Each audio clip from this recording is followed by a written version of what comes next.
Hey, what's going on? This is Ricardo with the Code 7 Podcast Network, and this live broadcast is sponsored by InDigital, as well as Rapid Deploy and Carbine. Thank you so very much to our sponsors.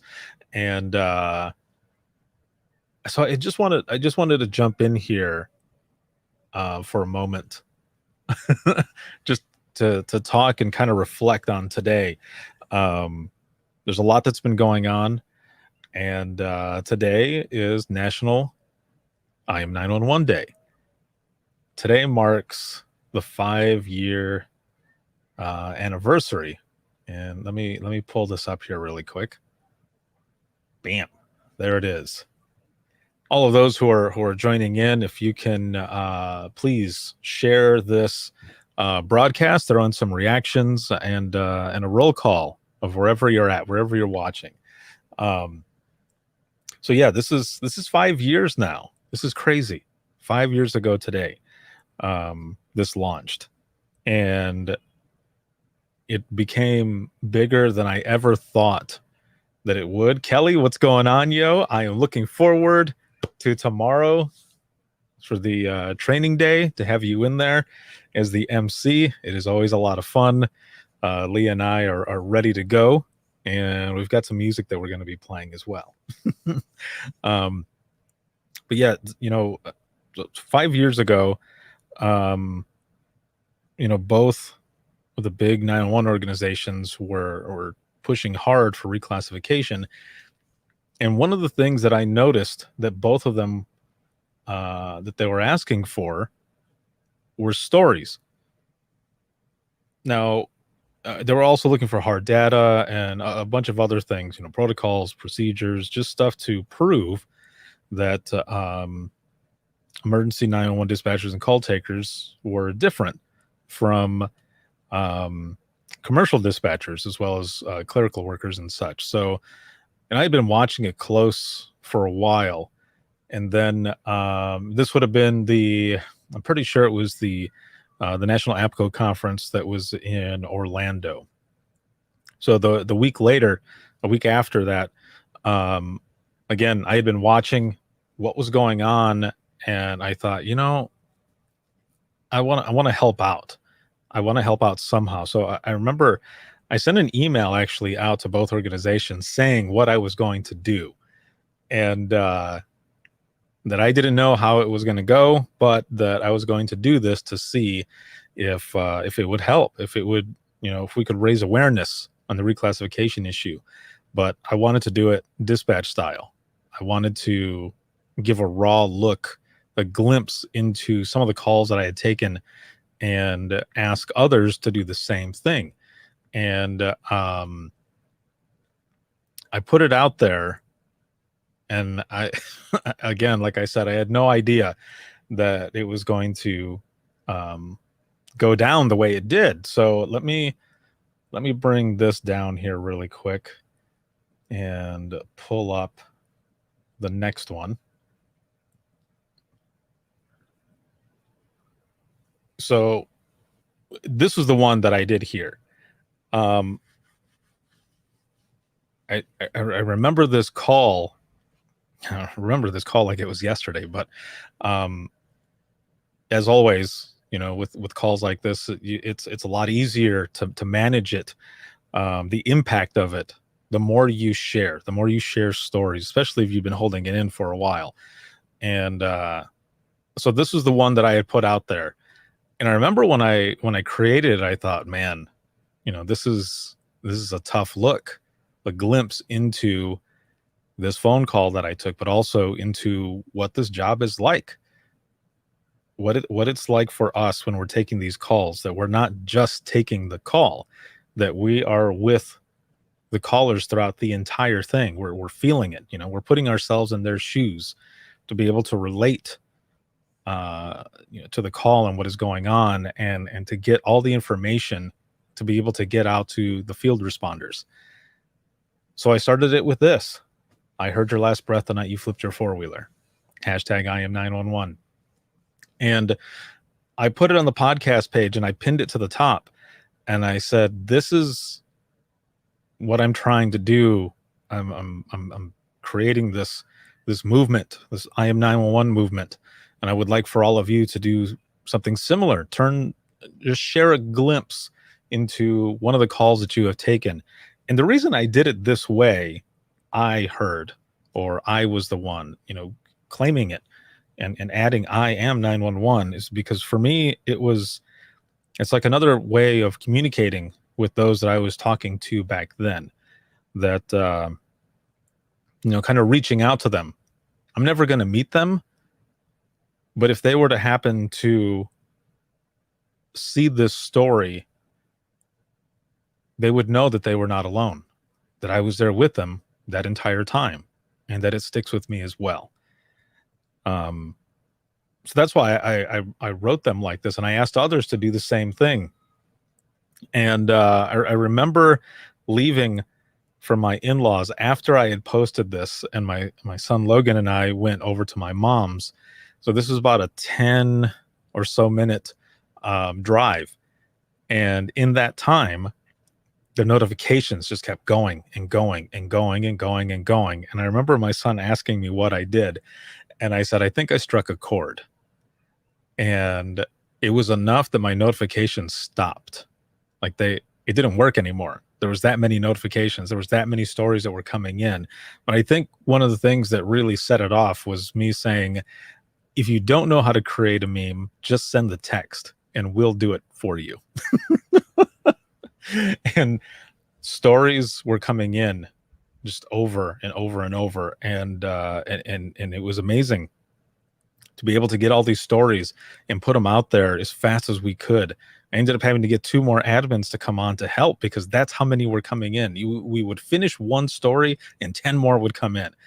And I shit you not, we're in 2021, and I'm pretty sure the last ones that we have from back then are still in there because there were so many that came in from September of 2016. And we get ones that come in daily. People are still sending stories in and stuff, which is good. Please continue. This is your movement. I created it. However, if it wasn't for all of you having the courage to share these stories, this movement wouldn't be what it is. So anybody who's out there, don't get it twisted. This isn't about me. This is about all of you and your stories. And what it is that you do is the most vital piece of public safety. I'm just happy to be able to play a small part in the public safety space, to be able to share these stories, to be able to put them out there, because there is a power in storytelling. And every phone call that you take is just one more story in your career, just everything that makes you what you are. So thank you for the job that you do and for the support for this movement and sharing all of these stories. There's so many people who were sending them in the beginning, and still some now, that say that it's been hard for them to get these stories out, but they're so glad that they have a platform like this to be able to do it. And then Imagine Listening, 2017, April of 2017 at the Indiana NINA conference, I was trying to find another way to get these stories out there and make it part of the podcast. So then I created Imagine Listening, which was a session that I've been taking to different conferences ever since then. And when I told the story earlier in morning announcements with Sarah, but for those who didn't catch it, when I first did this as Imagine Listening, to have dispatchers share their own stories, I was nervous as hell because I didn't know how it was going to go. I didn't know if anyone would want to share their story in a room it's full of people, and the fact that I was recording it to put out there as an episode. And but I made sure that Imagine Listening had 2 different parts. And the first part, of course, would be the emotionally intense part, where we're sharing I Am 911 stories, whether it be in I Am 911 form or in a longer form of sharing that story with way more detail. But I knew that the last part had to be humorous. I didn't want to finish the session like that, I mean, and don't get me wrong, powerful stories, very good for us to heal and gain some sort of closure together and support for each other. However, I want people leaving there as well, not only feeling good that they shared, or even if they were there and didn't share a story, an IM911 story, feeling good that they were there supporting others and knowing that they were not alone. Um, I wanted them to also be able to laugh, because if you've been in an Imagine Listening session, by the time that first 30 minutes is up, and sometimes it goes over because there are so many people who want to share an IM911 story, that once we get to the end of it, you want to laugh. Like you want to be able to share some of the funnier side as well, that lighter side of dispatch, which is where open mic comes in. And that first session, Rob was there with me, and it was like, how do you think it's gonna go? And I just like, I don't know. And we get in there and no one shares a story. And he's like, what do we do? And I said, I don't know. And I ended up saying to everyone, if you don't want to share a story out loud, please write it down. Write it down and we'll read it for you. And so many people started sharing pieces of paper and pens and everything to write their stories down. And we read a bunch of them. So that has been part of Imagine Listening ever since, because people feel more comfortable writing it down. And some of them have even written it down, handed it in, and said, please don't read it until later. Because the ones that I'm unable to get to, I make sure that they're in the episode and I record them in. So that first one person started it out. That's all it took, was one person to stand up and share their story. And so many more were sharing as well. And it was an amazing feeling to be able to be in there and sharing these stories, not just through meme form, but their own voice, sharing what they had been holding in and finally being able to get out in a room of people full of people who know what they're going through. So the experience has been amazing, and I can't thank you all enough. Again, this is the story that started it all out, and it just exploded. There was a point where I recorded a video and I shared the analytics from my podcast page on Facebook, something that not a lot of people get to see. And at that point it was almost at 38 million engagements from all of your stories. And I was blown away. People in the field were sending in their own stories, but thanking dispatch. And then those in the general public sending in their own version of an IM911 story, more so like a, because you answered. And they were thanking dispatch as well. And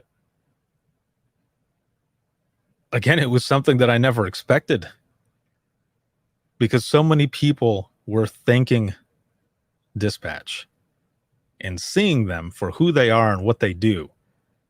And again, just blown away. It was phenomenal. And it's been going on and on ever since. The things have really changed in the public safety space, in the 911 space, especially when you think about mental health and wellness of dispatchers and call takers. People are finally recognizing, like, yeah, we go through this shit too. It's a new day. And and these stories have gone out there, and people from all over the world have read them. Millions of people have read them and continue to read them. Some of them are really tough, but there's also a lot of saves in there as well. And there's also a lot of people who actually find comfort in these stories, which is good. Again, people knowing that they're not alone in this profession, and are actually reaching out to others and asking for help. And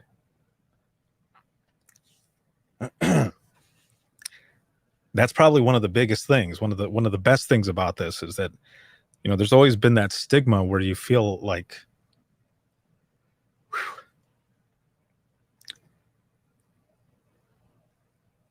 you don't want to look like the weak one, right? For asking for help. I know I was that person at one time, and then finally it was just like, F it.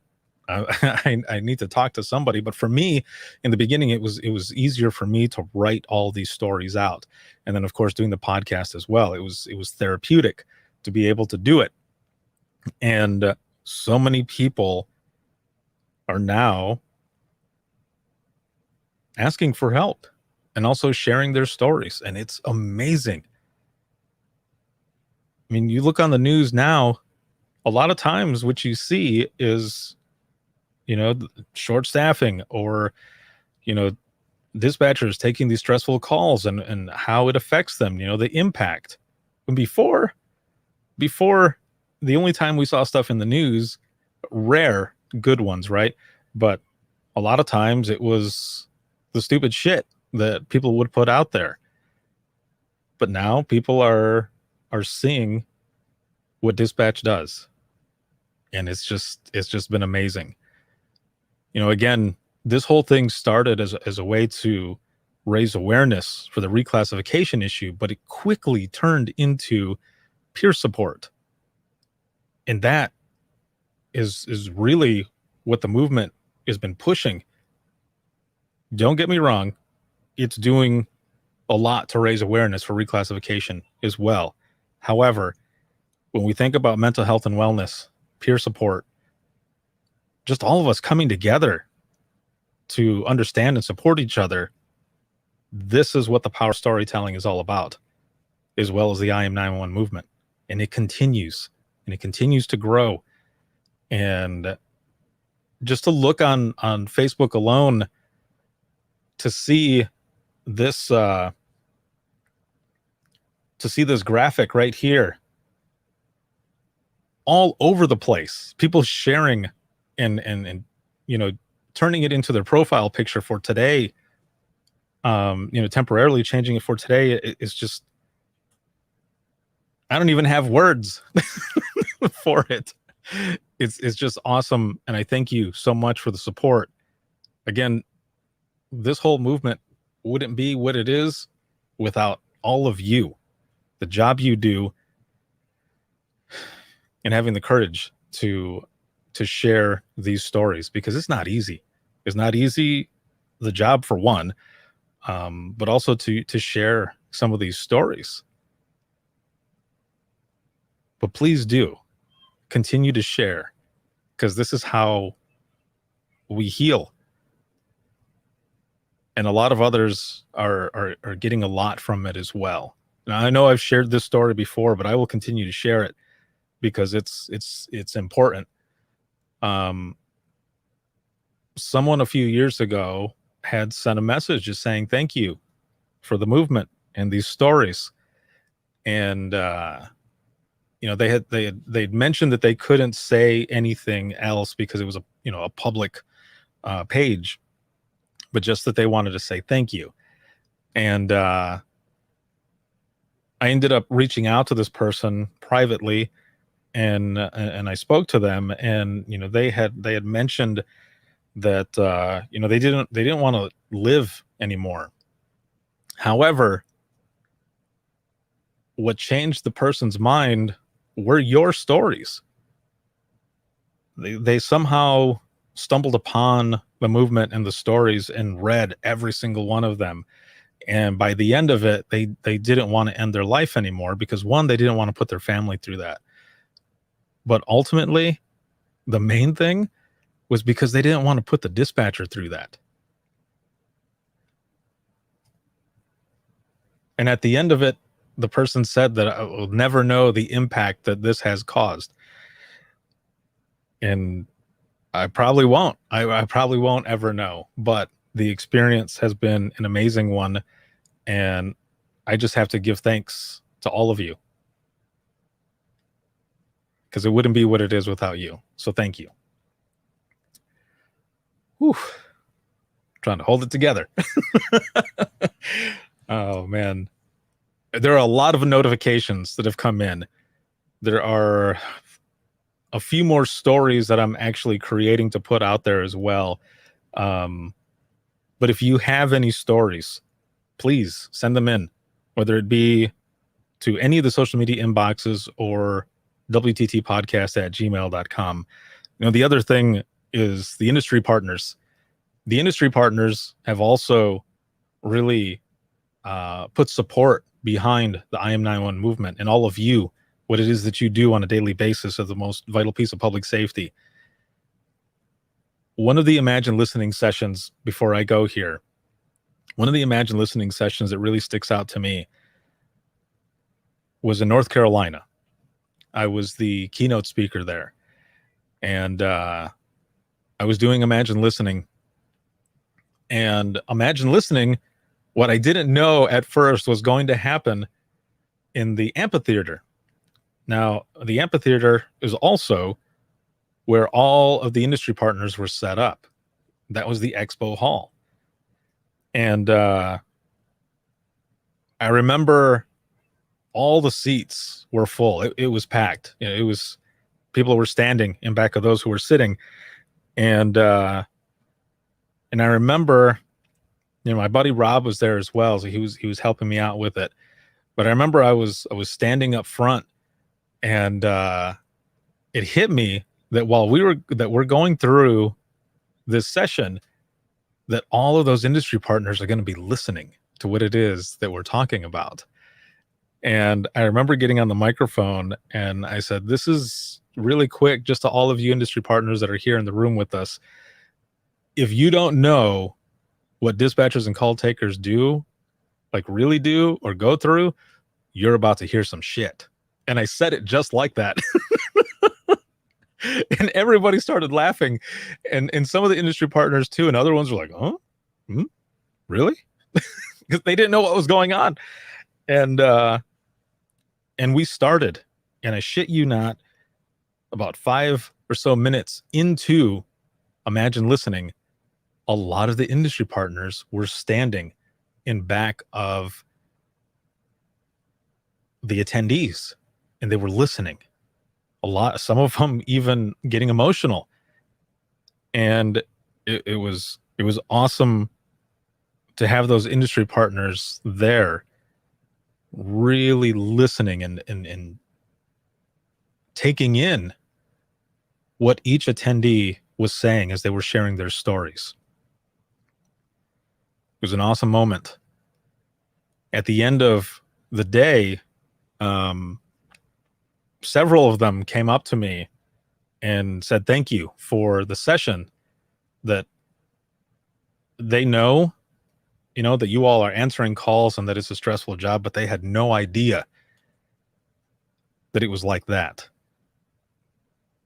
And they said to keep going, keep sharing these stories because they're important. It was awesome. As I go into the wrap up of this broadcast, again, I just wanted to come on really quick to say hello, but to say thank you to all of you for sharing your stories, having the courage to do so, to do this job. This is not an easy one. We definitely don't do it for the pay, right? It's definitely a passion.